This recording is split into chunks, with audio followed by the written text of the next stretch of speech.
박광원 원내대표의 발언이 있겠습니다. 네, 한미일 정상회담에서 밝힌 한미일 3국의 협력관계 새 틀을 두고 과연 이 길이 우리가 가야 할 길인가? 국민이 동의할 수 있는가? 3국 간의 최소한의 국익 균형이 가능한가? 그리고 이 협력의 틀이 지속 가능할 것인가? 국민은 많은 문제를 제기하고 의문을 갖고 있습니다. 우리나라의 국익과 한미일 협력의 두 틀이 국민의 동의를 얻고 지속 가능하기 위해서는 최소한의 필요 조건이 있습니다. 이 협력의 틀이 국익은 없고 부담만 지는 협력의 틀이 되지 않기 위해서 필요한 것들입니다. 첫째, 군사협력은 평시의 정보 공유와 유사시의 후방 지원에 한정돼야 합니다. 한미일 군사협력 강화가 오히려 한반도의 대립을 고착시키고 긴장의 수준을 높이는 계기가 돼서는 안 될 것입니다. 둘째, 협력의 틀이 동등한 위치에서 작동돼야 합니다. 국민은 우리나라가 미국과 일본 관계의 하위 파트너가 될 수 있다는 점을 우려하고 있습니다. 두 가지 결정적 장면 때문입니다. 하나는 우리나라의 영토인 독도에 대한 미국과 일본의 태도입니다. 최근 미 국무부가 동해를 일본해로 표기하기로 했다고 밝혔습니다.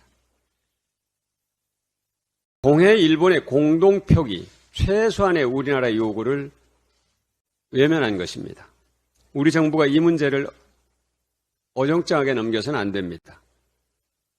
미국은 동해가 동해이며 독도가 항구의 영토라는 역사적 현실을 결코 외면해서는 안 됩니다.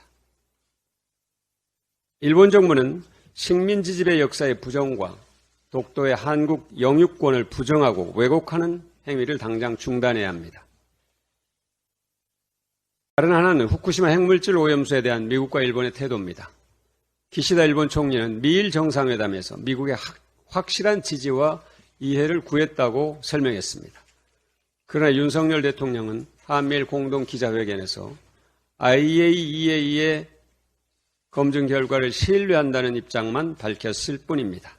국민의 안전과 국익을 저버린 태도입니다.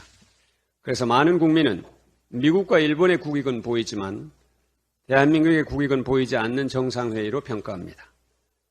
셋째, 정부는 국민에게 정상회의 내용을 투명하게 설명해야 합니다. 국민은 우리나라가 치러야 할 위험 비용에 주목하고 있습니다. 마지막으로 한미일 협력의 틀은 군사협력 중심의 대립적 전략의 틀이 아니라 한반도와 동북아시아의 평화와 안정을 위한 협력적 전략의 틀로 나아가야 한다는 점입니다. 그것이 한미일 3국 간의 최소한의 국익 균형의 출발이 될 것입니다. 최근 한 달 동안 무차별 흉악 범죄가 3건 발생했습니다. 안전사회를 바라는 국민의 염원이 더욱 절실해졌습니다. 국민 안전은 정치의 첫 번째 책무입니다.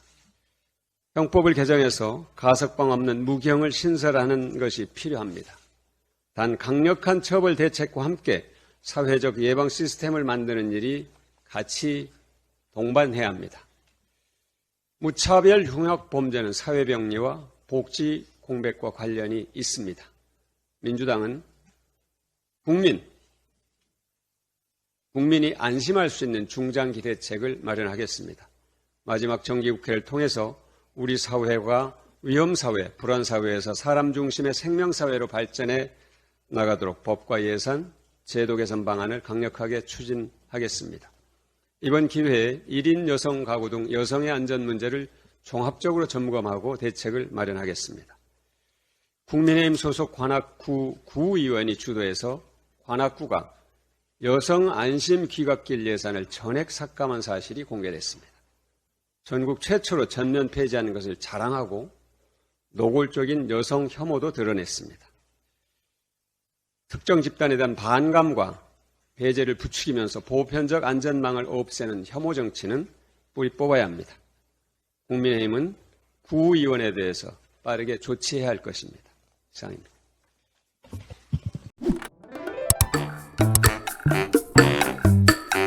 있습니다.